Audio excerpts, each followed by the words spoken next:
Olá, mundo! Tudo bem? Bem-vindos a mais um episódio do nosso podcast Vida de Programador. E hoje tem uma convidada super especial aqui, a Cristiane Borges. Ela é do Instituto Federal de Goiás e ela tem uma experiência bem legal com software livre, com robótica, com várias coisas bem legais. E vou deixar ela falar mais porque ela sabe falar disso melhor do que eu. Então, para começar legal, Cris, tudo bom? Pode se apresentar para todo mundo que não te conhece e fique à vontade.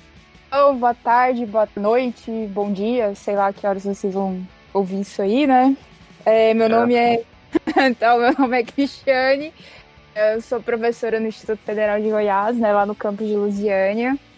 Eu sou formada em rede de comunicação, mas tenho mestrado na engenharia elétrica e da computação.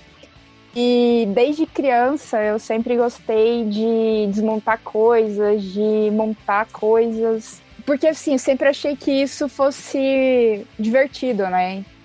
E quando eu entrei no Instituto Federal, uma das primeiras tentativas que eu tive, né, foi justamente de tentar criar algo para motivar que as alunas, né, elas se interessassem mais pela área. Assim, comigo foi mais ou menos natural, né, eu ir para a área de tecnologia, né, assim.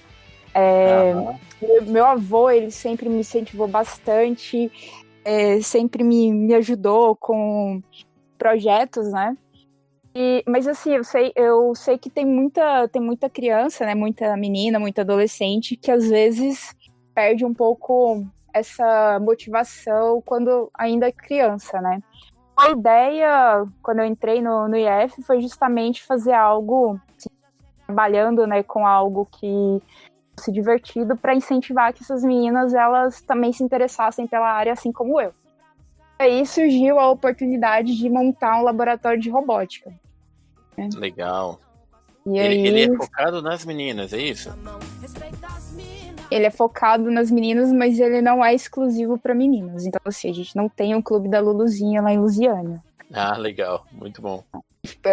Porque quando surgiu essa ideia de montar o laboratório, teve um edital de pesquisa do CNPq que ele colocava como uma das regras, né, para concorrer ao edital, que o projeto ele teria que ser focado só para meninas. E aí, então, no início a gente teve um foco maior só com meninas, e aí depois a gente abriu o laboratório para qualquer um. Então, assim, a gente não tem mais essa exclusividade. Então, sim, no período do projeto, a gente focou só nas meninas, e aí depois ele se tornou um laboratório inclusivo, não só exclusivo para meninos, né? Então, a real é quem gostar da área e quem quiser participar, pode participar. Mas é claro que legal, a gente sempre dá uma oportunidade maior para as meninas, né? Que é bem engraçado, porque normalmente os meninos eles têm um certo interesse maior do que as meninas, né?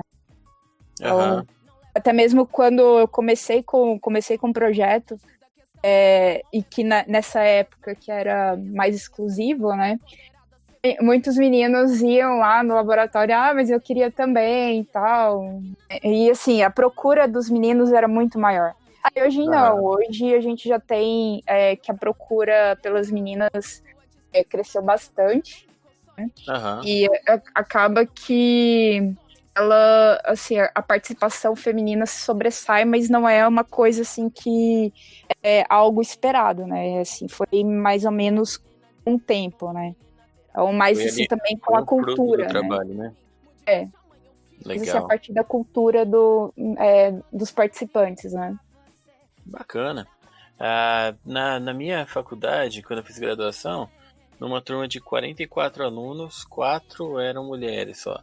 E é interessante que uma das meninas, amiga minha, conversando com ela sofreu isso que você falou do preconceito da família. Mas é engraçado que foi um pouco diferente. Ela queria fazer engenharia civil, que o pai dela era engenheiro civil, e aí o pai dela não deixou ela fazer engenharia civil porque era curso só para homem, porque era ambiente só de homem e tal. E aí acabou liberando ela fazer computação, mesmo não gostando tanto. Tanto que não era o que ela queria no fim das contas, ela acabou saindo, mas é engraçado ver assim como essa pressão da família, né? O que é de homem, o que é de mulher, ainda tem bastante, né?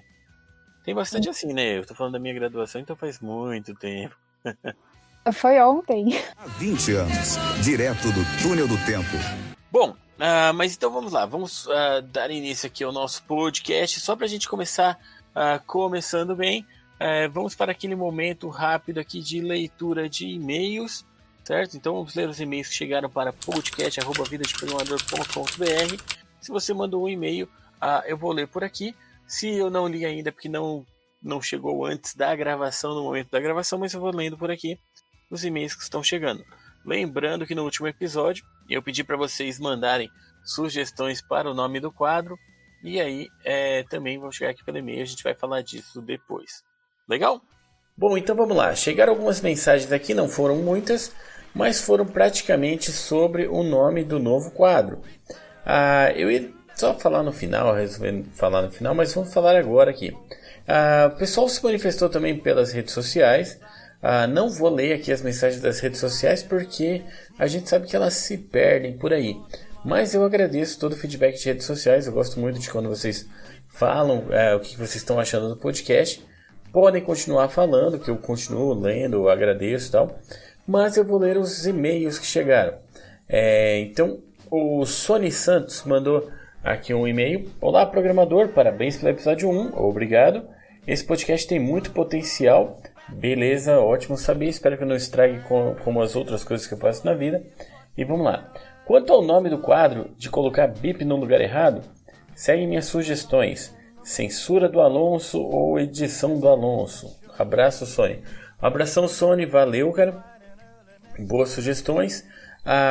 Chegou uma sugestão hoje pelo Twitter que eu vou falar também para vocês. É uma sugestão de colocar o nome como Codificando, que eu gostei. Até aquela ideia de codificando, trocadilho com a programação, mas você vai codificar o que foi falado e tal. Mas a outra opção aqui é uma opção que eu gostei mais, que vai ser a vencedora. Foi o e-mail que eu recebi aqui do Fábio Emílio Costa. O Fábio Costa mandou a sugestão de nome Throwing Errors. Então, Throwing Errors, lançando erros. Então a gente vai lançar erros na fala dos outros. Esse é o nome do nosso quadro. Bom, então esse é o quadro que a gente vai ver no final desse episódio. Vai ter com a Cris. Eu estou gravando essa parte de e-mails depois de ter gravado com ela. Ela não está sabendo ainda. E no final ela vai participar também. Aproveitando esse momento também para agradecer aos apoiadores do Vida de Programador. Não sei se vocês sabem, mas o Vida de Programador tem apoiadores. Você pode apoiar o projeto também pelo Apoia-se ou pelo PicPay. Tá? Você pode ir em apoia-se/Vida de Programador, que é o apoia.se/Vida de Programador. Ou no PicPay você pode ir no picpay.me/Vida de Programador. Você tem lá alguns planos diferentes, você tem recompensas super bacanas. Recompensa vai ali de livro, caricatura personalizada, várias coisas legais que você pode ganhar como apoiador. E é lógico, você vai ganhar muito conteúdo, porque os apoiadores ajudam muito a produção de conteúdo do Vida de Programador. Seja as tirinhas, podcast, o que for, o seu apoio é importante. Então, se você quiser apoiar, fique à vontade. Então, entra lá, mesmo que seja só para conhecer e saber quais são os planos. Então, fica aqui o agradecimento ao Alberto Iano, Felipe Pinto, José Wellington, Larissa Barticos, Luciano Shinoda, Marcelo Hashimoto, Michel Wilhelm, Renato Piovesano, Valdecir Carvalho e Vitor Dutra Freire. Muito obrigado, o apoio de vocês é muito importante. E é isso aí, gente. Quem quiser apoiar, conheça lá os planos. E é isso aí. E agora voltamos à nossa programação normal e vamos lá. E como aqui no podcast a gente é bem democrático, a gente abre espaço para o convidado. Cris, você quer ler os seus e-mails também? Então, os meus e-mails eu acho que eu vou manter em sigilo. Beleza, muito bem. Falando em sigilo, a gente pode até falar um pouquinho da sua experiência com sigilo, com criptografia, que eu gosto muito daquela sua palestra. Como que é o nome da palestra mesmo? É como mandar nudes em segurança. Como mandar nudes em segurança. Uma piada era algo assim, a chamar a atenção, e realmente chamou a atenção, né? Eu não esqueci. Eu esqueço às vezes como que era o nome certinho, mas eu achei muito engraçado. Bom, vamos lá. Vamos falar um pouco do nosso assunto de hoje. Para quem não sabe, a Cris já é uma participante antiga, não tão antiga, né? Mas tudo bem, não estou falando da idade. Mas faz tempo que a gente se encontra pelos Latinoware, pelos FIS e pelos eventos de software livre, certo? Bastante também na Campus Party. Isso é quando a gente ia nos eventos, né? Antes de ficar todo mundo em casa. Sim. E você tem uma experiência muito legal com software livre também, né? Quer falar um pouco a respeito? Eu comecei a usar software livre na graduação, primeiro, assim, usando o próprio sistema operacional. Eu acabei migrando de vários sistemas operacionais até me encontrar, né, no sistema operacional que eu utilizo hoje. Eu comecei a usar Linux porque eu queria muito fazer trabalho de conclusão com um dos professores lá no IF, que na época Cefet, né, só orientava quem usava nos trabalhos Linux. Então eu quero, já que é assim, né, vamos usar Linux. Vamos começar a usar Linux. Acabou que foi amor, não à primeira vista, porque deu canseira. Eu tentei primeiro, acho que eu tentei pelo mais difícil, né? Porque assim, eu gosto muito de desafio. O primeiro sistema operacional que eu tentei instalar na vida foi o Slackware. Fight the planet! O primeiro logo de cara? Logo de cara eu tentei instalar o Slackware e assim... E por que ele? Não sei, eu acho que pelo desafio e pelo fato assim de que todo mundo falava, nossa, operacional é bem legal, todo mundo tá usando, esse pessoal que administra a rede tá usando Slackware, isso e aquilo, aí eu quis tentar usar. Eu levei uma semana para instalar esse negócio. Nossa, eu lembro que tinha uma história, essas modinhas que o pessoal fala, que tinha um pessoal, você só sabe usar Linux de verdade se você usa Slackware. Também tinha isso, né? E falando da sua turma, na minha turma tinha mais 2 meninas. Então eram 3 de 20, acho que tinha 24 pessoas na turma, 3 eram meninas. 4. Nem lembro agora. Mas, então, assim, é mais assim pelo desafio, né? Todo mundo falava, porque assim, eu comecei pesquisando, né? Quando eu comecei a pesquisar sobre Linux, eu vi o Kurumin. Inclusive, assim, depois do Slackware, eu acabei migrando para o Kurumin, né? Porque, legal. Bem parecido, né? É super, super parecido, né? Porque eu pensei assim, vou tentar logo o desafio, e aí eu vi que não estava dando muito certo, aí eu voltei atrás e comecei com Baby Steps. Então, vou pro Kurumin. Todo mundo falava, Kurumin é um Windows disfarçado, isso e aquilo, mas não, assim, eu comecei a usar e, assim, me habituei, né, a utilizar a ferramenta. Depois eu tentei usar o Conectiva, né? Eu cheguei a usar ele um tempo. Usei o SUSE, mas aí a minha máquina ela não aguentava o SUSE, então eu desisti. E aí eu passei a utilizar o Ubuntu. Eu usava o Ubuntu porque eu amava o KDE. Então, assim, usei muito tempo, até que um dia eu troquei de máquina e o sistema operacional ele não conseguia reconhecer a minha placa wireless. Mas, aí eu acabei trocando de sistema operacional. Comecei a usar na época o Backtrack, que hoje é Kali Linux, e assim, comecei a usar o Backtrack desde a primeira versão e hoje utilizo o Kali, né? Ele é o seu sistema principal? Digamos que sim, o que eu utilizo em sala de aula e em uma das minhas máquinas é ele. Legal.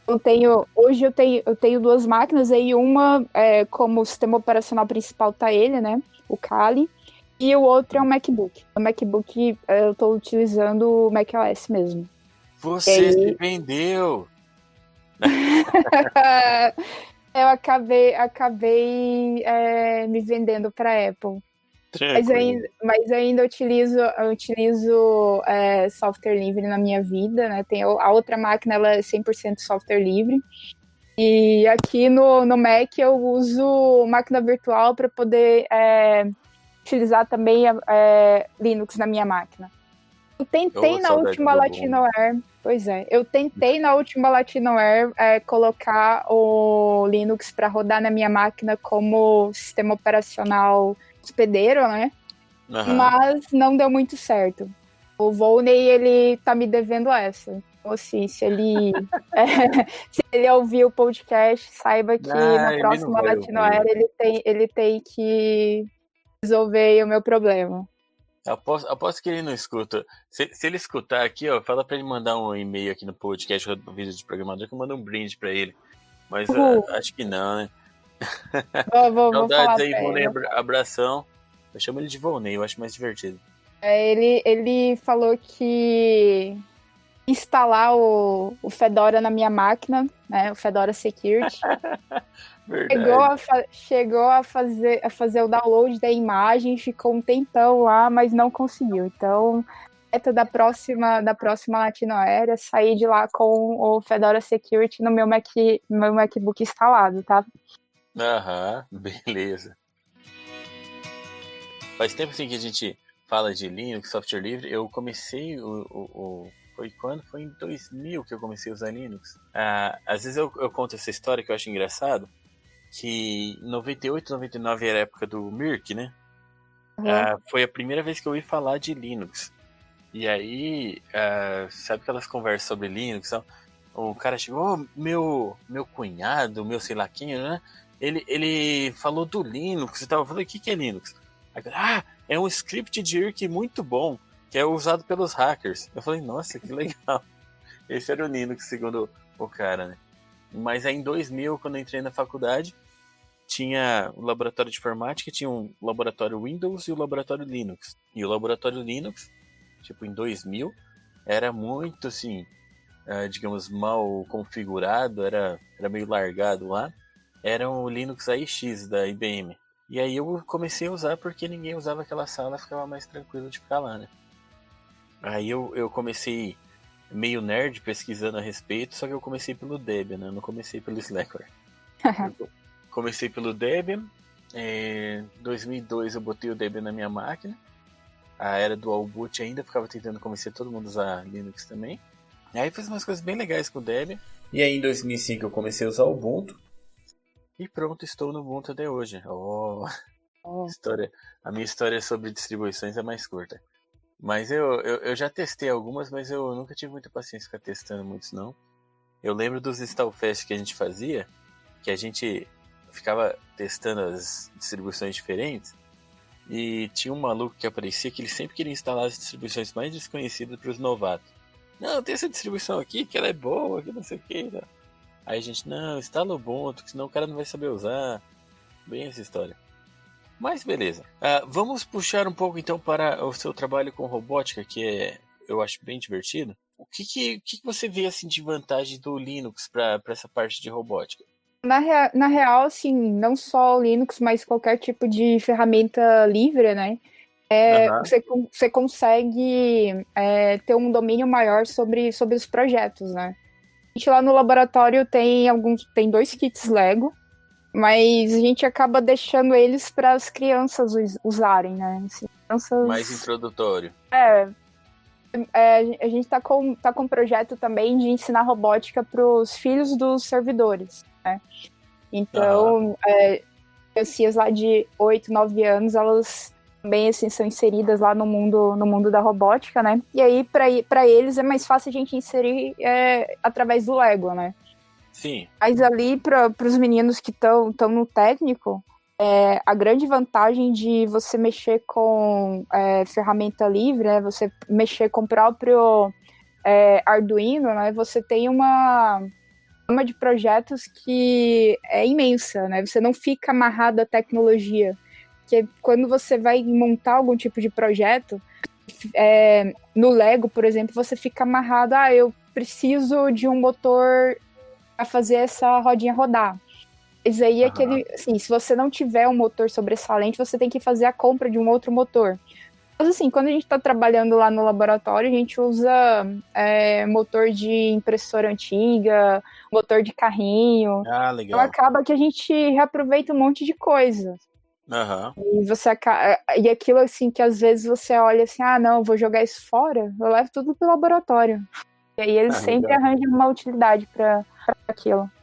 Você tem uma disponibilidade de projetos muito maior. E assim, é legal sim essa parte. Eu sou uma negação na robótica, eu acho muito legal. Eu tenho um Arduino Uno, mas ele tá parado aqui, não fiz nada interessante com ele. Tem até umas pecinhas, tem um motorzinho, tem uns LEDs e tal. Que você recomenda assim para quem quer começar nessa área, assim, para encontrar material online? Tem o Robotizando, né, que é do Daniel, né, do Vasconcelos. Tem muito material lá, no site do Robotizando. Já vou anotar aqui que eu vou colocar todos esses links na descrição do podcast, pessoal. Beleza. Tem o Robô Livre, também, que é um projeto bem legal. Tem muito material para quem está começando na área de robótica. Deixa eu ver o que mais tem. A própria Robocore, que vende produto, né, assim, sem fazer marketing para eles, mas assim, eles vendem produto, né, vendem Arduino, vendem um monte de peças, mas eles também fazem uma série de tutoriais. Lá tem tutoriais bem legais. A Flip Flop também eles vendem produto, mas também tem um blog onde eles mostram projetos, né, utilizando as peças, utilizando a tecnologia. Legal. Então, a Flip Flop, eu já conversei com eles em eventos que eu acho o máximo esse nome. Eu falei, muito criativo. Pois é. Flip Flop. Agora de nome, é isso aí que eu tô lembrando. Mas tem vários. E vocês fazem que tipo de projeto lá? O foco do laboratório são projetos de robôs seguidores de linha, porque nós participamos das Olimpíadas de Robótica, né? Ah, legal, isso é bacana. A Olimpíada de Robótica é bem interessante para quem tá no ensino médio, porque tem muitas universidades que aproveitam a medalha. Se você for medalhista da OBR, a Olimpíada, né, de Robótica, você consegue uma vaga especial, você concorre a uma vaga especial dentro da universidade. Então, a Unicamp, a USP, a IFEI, tem uma série de universidades que elas utilizam vagas olímpicas. Eles têm um programa de vagas olímpicas. E aí não vale só para a Olimpíada de Robótica, vale também para a Olimpíada de Física, Matemática. Você consegue, a Olimpíada de Informática, você consegue concorrer a essas vagas utilizando a medalha, né? Então, aí um dos focos do laboratório é esse. Além disso, a gente desenvolve também projetos de iniciação científica, onde os alunos normalmente levam algum tema. Assim, a gente já teve projetos de iniciação científica relacionados à impressão 3D, a própria manutenção do laboratório de robótica, trabalhos de conclusão de curso também. E a gente também tem uma pegada para o lado de internet das coisas. Então, o trabalho de conclusão de curso que a gente desenvolveu foi desenvolvendo um sensor para detecção de gases no laboratório.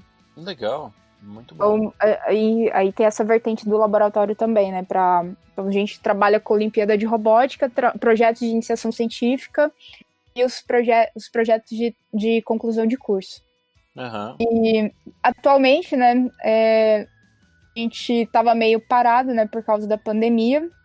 Assim, a gente não está se encontrando, só mesmo virtualmente.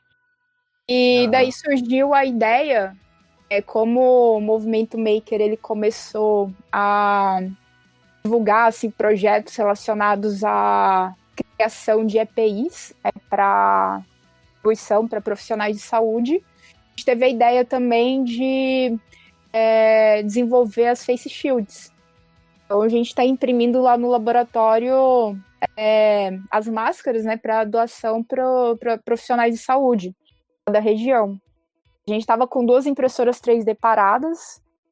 Então a Bárbara, ela ajudou bastante a gente, o Adail também, né, dando dicas, mostrando assim algumas, fazendo alguns ajustes, né, dando algumas ideias assim pra gente, e a gente conseguiu imprimir algo que fosse realmente viável, né, dentro dos projetos que estavam sendo desenvolvidos, né, e sendo divulgados. Então a gente começou a entrega das face shields na semana passada. A primeira leva a gente conseguiu imprimir 120, né? Imprimir e construir 120 máscaras. E a gente já fez a distribuição, começou a distribuição semana passada. E estamos fazendo agora a segunda etapa, né? Que é a impressão de mais 120. Muito bom.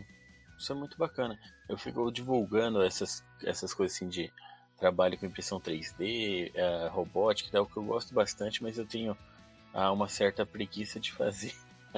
Aí eu fico divulgando o pessoal que faz coisa legal. Aí eu tô aqui de longe, né? Não, assim, não, eu tô em Goiânia, né? O laboratório fica em Lusiânia. Aí os meninos, eles estão imprimindo em casa. A gente montou um protocolo de segurança para fazer a impressão, a higienização e a coleta da produção, né? Para poder fazer a entrega. Mas aí tá todo mundo de casa. Legal. Para tentar, assim, o mínimo de contato possível e o mínimo de... Assim, tentar o mínimo de risco, né? Para tentar proteger todo mundo, né? Muito bacana. Eu vejo, assim, que essa área de própria impressão 3D e tal tem surgido bastante opção para ajudar a equipe de saúde, ajudar as equipes em geral que estão na linha de frente. Isso tem sido muito legal, né? Os projetos em geral que estão mapeando, buscando dados sobre a Covid, né? Tem saído bastante coisa legal daí. É verdade.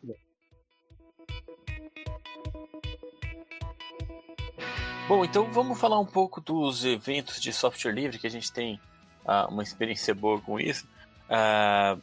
Você quer falar um pouquinho da sua participação dos eventos? Como foi a sua história? Como que é, na verdade, sua história? Né? Porque a gente parou, mas não acabou, né? Eu comecei nos eventos assim, de software livre em 2006, também na época da graduação. Comecei aqui por Goiás, né? Trabalhando, assim, primeiro eu comecei como ouvinte, né? Participante, né, dos eventos. Eu participei a partir do segundo Fórum Goiano de Software Livre. Não sei porque eu não participei do primeiro, mas eu comecei a participar do segundo, né? Fórum Goiano de Software Livre.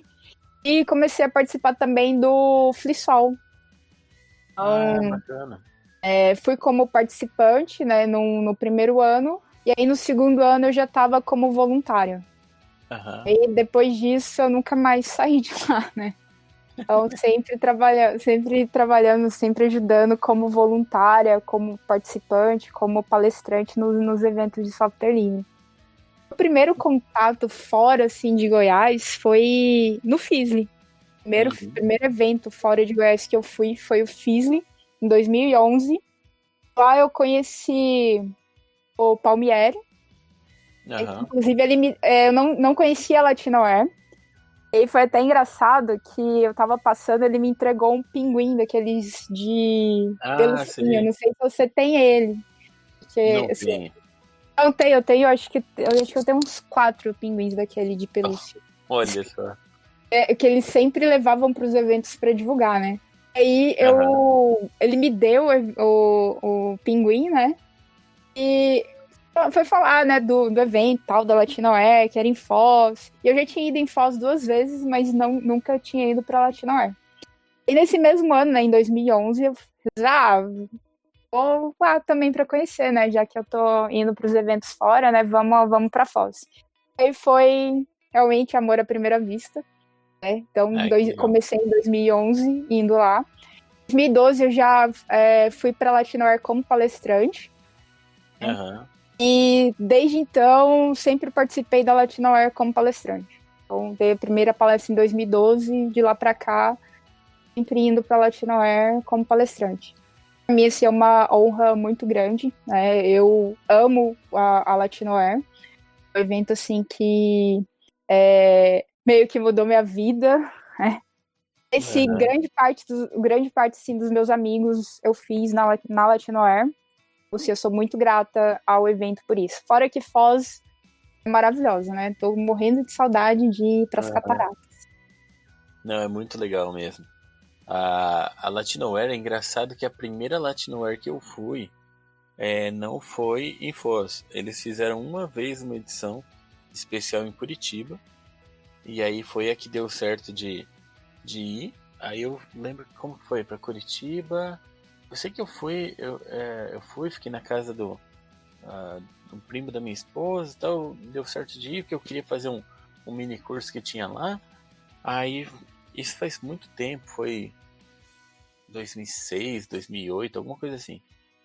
Daí, o Fizzly, foi o que eu fui primeiro de software livre. Eu ia com a comunidade do Ubuntu, né? A gente palestrava sobre Ubuntu, sobre GNOME, sobre coisas de software livre em geral. Foi meu primeiro contato assim com a comunidade, com palestras, né? E agora eu não sei nem fazer um histórico mais, minha cabeça confunde todas as datas. Né? Mas aí o FliSol também é um evento que eu gosto bastante, o Festival Latino-Americano de Instalação de Software Livre, que são as famosas InstallFests, né? Mas o FliSol é uma especial, que até estava conversando, é engraçado como mudou um tanto assim a história do Linux, que a gente não precisa mais tanto de InstallFests, né? Que facilitou tanto o processo que o pessoal já instala sozinho, mas a InstallFest ela virou um lugar para trazer pessoas novas, né, para conversar, ter palestras, então acho que tem uma cara bem bacana. E eu acho que o mais legal da FliSol é colocar nas cidades, né, em qualquer cidade que quiser organizar, isso é muito bacana. Eu trabalhava numa empresa de desenvolvimento aqui em Maringá, que o foco era trabalhar com software livre. Quando teve a FliSol, primeira vez que eu fiquei sabendo assim, eu vi que ninguém ia organizar em Maringá, convenci eles a gente bancar e organizar aqui em Maringá. Então foi bem legal, funcionou bem. E aí depois a gente levou para dentro da universidade a organização e continuou por um bom tempo. Agora, pra falar a verdade, eu tô um pouco afastado, não sei como que tá o andamento por aqui. Né? Eu acho que esses eventos, até a gente começa aí, a gente começa a fazer essas amizades, a gente vê que muitas vezes o espaço fora das palestras a gente aproveita mais do que as palestras, né? A gente faz um network, né? Uma rede ali de amizades muito boa, né? Mas é isso que eu sinto falta bastante, assim, de encontrar o pessoal, de gastar tempo junto, de ver o cabelo dando risada à toa. Peraí, que eu tô na metade! Acho que é uma coisa que vale a pena bastante, né? E inclusive, muita gente assim, boa que eu conheci na vida assim, foi justamente por isso. Você pensa, nossa, como que eu ia ter contato com essas pessoas assim, que são grandes assim na área e tal, isso tudo por conta dos eventos, né? É uma coisa que eu sempre falo com os meus alunos, né? Que às vezes assim, você tá estudando, aí acaba encontrando material de uma pessoa que você pensa assim, nossa, esse cara é massa, né, assim, como é que eu faço pra conversar com ele? Vai pra Latinoar que você consegue falar com ele. Isso, o pessoal é geralmente muito aberto, né, muito fácil de conversar, não parece, mas são, né? Não parece, mas são. Igual o Task, eu fico zoando o Task porque o ano passado ele conseguiu vir aqui em Goiânia pela primeira vez, né? Veio aqui pra Goiânia, pra Campus Party, né? Goiânia. Tem Campus Party Goiás, que foi em Goiânia. Aí tinha gente que veio pra Goiânia pra assistir a palestra do Task. Ai, que legal. Assim, um Task cheio de fãs. A menina saiu do interior pra vir pra Goiânia porque sabia que o Task ia estar aqui dando palestra.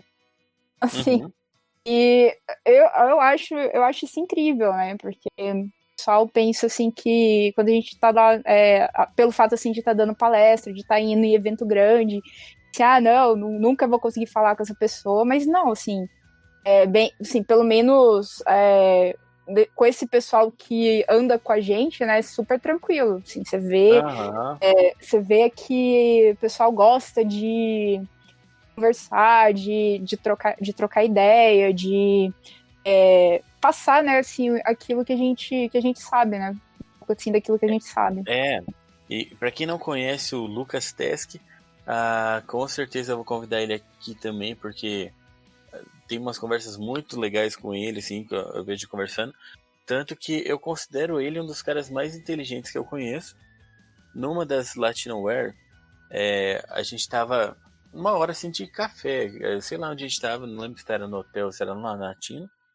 Tava o Lucas e o Cícero conversando, Cícero Moraes, e tinha mais um grupo de pessoas assim ao redor, e a gente foi conversando meio que todo mundo junto. Chegou num ponto que a gente foi vendo assim que o nível de inteligência foi deixando os outros pra trás, sabe? E aí teve uma hora que tava o Lucas e o Cícero conversando e a gente só admirando os dois conversando. Então, É bem isso. O Tesk, ele tem. Eu brinco com ele, que ele tem a capacidade de falar sobre algo que é super complexo, como se fosse algo trivial. E você olha assim, como assim? O que você tá falando? Pra quem não conhece, o Tesk tem um canal no YouTube também, eu vou achar e botar o link aqui, porque eu acho que ele não ficou famoso ainda, mas acho que ele seria muito legal como um Manual do Mundo, como o Pedro Luz faz falar de ciência. Ele fala de um jeito muito legal, e uma hora assim, acho que se ele resolver ir pra essa área, ele engrena e vai ser muito bacana, porque eles foram conversando, eles começaram a falar de 3 dimensões, passaram para a 4ª dimensão e foram subindo até a 11ª dimensão. E eu falei, pô, legal, eu gostei do começo da conversa, eu tô admirando. Já me perdi aqui. E foi legal, assim, o Cícero foi falando de como que trabalhava as dimensões com os projetos 3D dele, com a questão de extrusão, como que seria uma extrusão para a 4ª dimensão, como não sei o quê, e o Tesk falando de física e tal, então foi bem divertido. Mas eu conheci ele como o cara da bobina de Tesla, lembra da bobina dele? Sim, eles estavam no Fizzly. Isso, a primeira vez que eu vi foi na Campus. Eu conheci assim, de vista no Fizzly. Mas conversar mesmo, a gente conversou na Campus. Isso. E aí foi muito divertido. Eu ficava passando lá, ele tocava De Volta para o Futuro na bobina e coisas assim. Aí no ano seguinte eu perguntei, ele falou que falaram pra ele que tava fazendo muito barulho.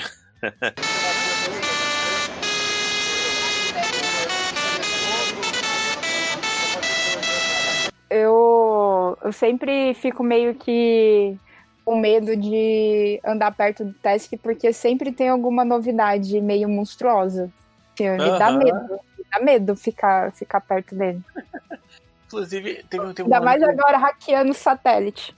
Eu filmei um trechinho na Campus, que eu filmei com ele, que ele tava fazendo uns hackeamentos, assim, só que eu acho que eu acabei não aproveitando o vídeo, eu vou procurar depois esse vídeo. Inclusive, eu acho que você fez um vídeo dentro do ônibus da Latinoair. Ele tava querendo ligar o drone dentro do ônibus. Ele tava querendo ligar o drone dentro do ônibus, e aquele vídeo, eu não lembro porquê, mas saiu uma conversa que a gente acabou na risada e tal, que eu também não lembro se foi publicado esse vídeo. Mas foi um dia interessante. Sim, aquele dia foi massa. Eu lembro que até me machuquei dentro daquele ônibus aquele dia. Fiquei ruim um tempo. Foi por bobeira, mas tudo bem. O povo vai pensar que foi uma festa, né? Só pra comentar um pouquinho do ônibus, pra quem não viu. Era um ônibus que tava levando os palestrantes da Latinoair. E eles conseguiram um ônibus que, sei lá o que era. Ele tinha uma parte de baixo, a parte de cima, né, 2 andares. E na parte de baixo ele tinha uma mesa com cadeiras, com um banco assim em volta. Então ficou bem interessante ali para ficar sentado conversando. E aí a conversa engrenou e foi longe, foi divertido. Na época o evento era dentro de Itaipu, e até sair de Itaipu, chegar no hotel, teve altas histórias. Isso. E mais uma vez falando do Latinoair, é um evento que trata muito bem seus palestrantes, é muito legal. Então sempre assim, cuidado com os palestrantes, levar do hotel para o evento, do evento para o hotel e tal. Eles sempre mandavam ônibus, tinha um cuidado todo especial, então é bem bacana. Mas beleza, vamos aqui adiante. Eu estreiei um quadro na semana passada, e é um quadro novo que ainda estamos batizando ele. Foi uma escolha popular de nome, mandado por e-mail, como vocês já ouviram no começo, e o nome oficial é Throwing Errors. Eu não sei se você ouviu ou está sabendo como que é esse quadro. É um quadro que não está combinado com o convidado, mas que fica divertido depois da edição. Basicamente assim, Eu vou te dar 1 minuto para você falar bem de alguma coisa que você gosta, de alguma tecnologia, de alguma coisa qualquer e tal. Depois, na edição, a gente vai inserir um pouco de censura no que você disse. Ó, que legal, incentivando a censura, né? Mas tudo bem. É que, na verdade, é uma ideia roubada que eu acho que fica engraçado. Eu ainda não recebi ninguém reclamando dela ainda, mas eu vou ver se o pessoal gosta também dessa ideia. Que a ideia é como que fica quando a gente coloca aqueles bips de censura em lugar errado. Sabe quando a gente censura quando alguém fala algum palavrão ou coisa assim? Sim. Então a gente coloca algumas censuras meio aleatoriamente em qualquer coisa que você diz para ver o resultado final. Legal? Topa participar? Nossa, que maravilhoso. Vai, bora. Então escolhe algum tema que você quer elogiar, fala bem, qualquer coisa. E eu vou colocar aqui um timer de 1 minuto para você. Pode falar de Linux, pode falar de software livre, de eventos, de robótica, do que for. Mas a ideia é que você vai falar bem, você vai elogiar, você vai convencer as pessoas que é legal. Ai, que coisa difícil. Não, é. É difícil isso. Se não for difícil, não fica legal. Ah, sim. Ixi, agora o vizinho aqui tá batendo. A gente censura ele também. Censura o vizinho. Beleza. A hora que você falar que tá pronto, eu começo a contar aqui. Então tá, vamos falar então de software livre no geral, que aí fica mais fácil. Beleza. Então vamos lá. Eu vou te dar um tempo e... 3, 2, 1, go! Software livre, né, assim, com a liberdade, assim, de utilização, você pode inserir o que você, assim, de características para deixar assim, a tecnologia mais voltada para aquilo que você quer. Ou acaba que te dá uma autonomia, né, para o trabalho, para criar tecnologias para no dia a dia, te dá uma certa no sentido em que você tá sabendo o que é que você tá o que você tá utilizando, você não tá se perdendo para nenhuma coisa. Você tem caso quando você precisa... acabou o seu tempo. Muito bom. Muito obrigado.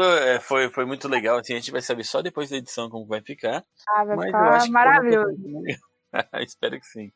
Bom, então assim, pra gente caminhar pro final, pra gente não esticar muito o nosso podcast, eu vou deixar assim, você fazer a sua propaganda. Pode falar assim das suas redes sociais, seus projetos que você quiser falar aqui, fique à vontade. Então, eu tenho então o laboratório, né, o Metabotics. Se vocês tiverem aí interesse em procurar saber sobre o laboratório, ver o que a gente está fazendo, né, apoiar assim, as nossas invenções, as nossas iniciativas, sigam a gente no Instagram, no Facebook, o Twitter também, Metabotics. E se alguém quiser também interagir, conversar comigo, o meu Twitter ele é Andy_Cris. O meu Twitter é um Twitter aberto, apesar de que todas as outras redes sociais são redes sociais fechadas. Então, se quiser conversar comigo, quiser trocar ideia, vamos ali no Twitter. E é isso. Espero ver todos vocês o mais breve possível nos eventos da vida. Porque por mais assim que eu seja um pouco antissocial, eu já não tô aguentando mais ficar em casa. Mas vocês, assim, que puderem, fiquem em casa, né? Tentem salvar vidas, né? E se for sair, né? Pelo menos sair de máscara, usar álcool em gel e usar máscara direitinho, né? Vamos tentar evitar ficar doente. Joia. E vamos ver aqui, quando que você vai perder a vergonha e abrir um canal no YouTube? Provavelmente nunca, assim. Beleza. É engraçado que sempre fui muito tímida, apesar de que se não parece, tal, sempre fui muito tímida. E nessa quarentena eu já fiz 3 lives. Agora 3 lives e um podcast. Eu nunca tinha gravado podcast, então primeira vez, então sem qualquer coisa. Desculpem aí, né? Então aí, ó, o pessoal que gostou, quiser convidar para outros podcasts, ó, eu queria até deixar aqui um aviso que o preço para ela participar nem foi tão caro, tá? Deu pra gente pagar numa boa. Ficou beleza. E nas palestras, acho que você se solta bem também, né? Com timidez a gente perde um pouco no palco, né? E assim, dar aula também me ajudou bastante nesse sentido, né? Porque em sala de aula você acaba tendo que perder um pouco a timidez para poder, né, tentar passar o conteúdo, né? Sim. Mas assim, mas em sala de aula é um pouco diferente porque você tá acostumado com aquelas pessoas. Você vai ver aquelas pessoas por 6 meses ou 1 ano. É verdade. Dependendo da disciplina. Então você acaba que... A pior coisa é a primeira aula, né? A primeira aula é um desastre. Mas aí depois tudo se resolve. Inclusive, a primeira aula que eu dei na vida, quando eu entrei na sala de aula, todo mundo achou que era trote. O pior é que eu fiz o contrário. Eu dei uma aula trote quando eu era aluno ainda. E aí o pessoal acreditou que era aula. Eu falei, nossa. Não, eu entrei na sala e comecei a dar aula, o pessoal achou que era trote, porque assim, eu sou pequenininha e tal, eu tenho cara de novinha, apesar de não ser tão novinha assim. E aí todo mundo achou que era trote. E aí começaram a zoar dentro da sala de aula, chamaram o coordenador, aí o coordenador, não, essa aí é a professora. Aí todo mundo... Nossa. A professora. Foram 6 meses constrangedores, né? Mas. Imagino que já levaram 0 logo de cara. Já se vingou da turma. Não sou uma pessoa tão vingativa assim. É claro assim, que a gente, né, olha com outros olhos. Tranquilo. O pessoal não acredita, mas eu sempre falo que em evento, toda palestra, eu fico bem nervoso antes de começar, daquela tensão. Mas na hora que sobe no palco, parece que relaxa tudo, né? Isso é verdade. Eu tenho mais facilidade assim, de falar no palco com um monte de gente vendo do que conversar pessoalmente nos eventos. Eu fico mais tímido falando com as pessoas. Mas acontece bastante, né? Eu me considero bastante tímido também. Pois é. Eu sei que a primeira palestra que eu dei na Campus Party eu quase infartei, porque assim, era muita gente e assim, palco lotado, tava gravando, então assim, os primeiros 5 minutos, pensa, né, vou morrer aqui no palco, vão gravar, vão transmitir a minha morte aqui em cima, aí depois fica suave, né? Assim, você tem que desligar assim, da mente. Não tem ninguém me gravando, assim, eu tô dentro de um ambiente seguro, né? Vai estar tudo certo. E vai, né? Mas sempre, quando eu mudo de evento, normalmente eu tenho um foco assim, de realidade, né? Assim, eu vou pra um evento assim, que eu não tô acostumada, né? Hoje, assim, a Latinoir já é pra mim uma casa, né? O Fizzly também, assim, eu tava o Fizzly também era minha segunda casa. Mas aí, assim, quando você vai pra um evento novo, que você não conhece o público, não conhece, assim, não tem, assim, como esperar, né? Não tem uma expectativa criada, né? Fica um pouco complicado. Eu meio que entro num paranoia aí, né? Assim, eu fico meio em pânico. Mas depois acaba tudo saindo bem. Legal. Isso é bom. Mas beleza, muito obrigado pela conversa. Eu gostei bastante, tá? Então é isso, gente. Fica a recomendação. Se vocês quiserem, sigam as redes sociais da Cris, tá? Ela pode ter assim, esse jeito um pouco tímido, mas é super gente boa. Tá? Se vocês encontrarem ela nos eventos também, podem conversar numa boa, que é muito legal. Parabéns pelo seu trabalho, tá? Eu acho muito legal esse trabalho, principalmente assim, eu dou aula na graduação, mas eu vejo que você dá aula na graduação e no técnico também. Trabalhar com o pessoal mais novo é mais desafio ainda, né? E eu acho legal, acho muito legal o seu empenho assim, de trazer o pessoal para perto e trazer a tecnologia para eles. Inclusive eu uso muito das suas charges, né, nas aulas. Legal. Assim. justamente para poder tentar uma aproximação com os jovens, né? Porque assim, eu já tô ficando velha, né? Então eu tenho que reaprender a dar aula assim para os jovens, né? Então tem que aprender os novos memes, né? Tem que dar atualizada nisso. Legal. Falar mal da programação antes de começar a ensinar a programação sempre é bom. Claro. Beleza. Mas legal. Brigadão, Cris. Espero que a gente possa se ver logo assim nos eventos, tá? Que a gente consiga passar por tudo isso numa boa. Parabéns também pelos seus projetos para ajudar o pessoal da saúde e tudo mais. E é isso. Qualquer hora que você quiser voltar, estamos por aqui. Vou chamar, tamo por aí. Beleza. Brigadão. Um abraço. Obrigado a todo mundo que ouviu. Obrigado a quem ouviu até aqui. Não se esqueçam que você pode mandar isso para todo mundo. O podcast chama as pessoas a conhecerem o podcast. É um podcast novo, nem todo mundo conhece. Então você pode ajudar muito compartilhando. Tem também as formas de apoiar a gente no Apoia-se e no PicPay.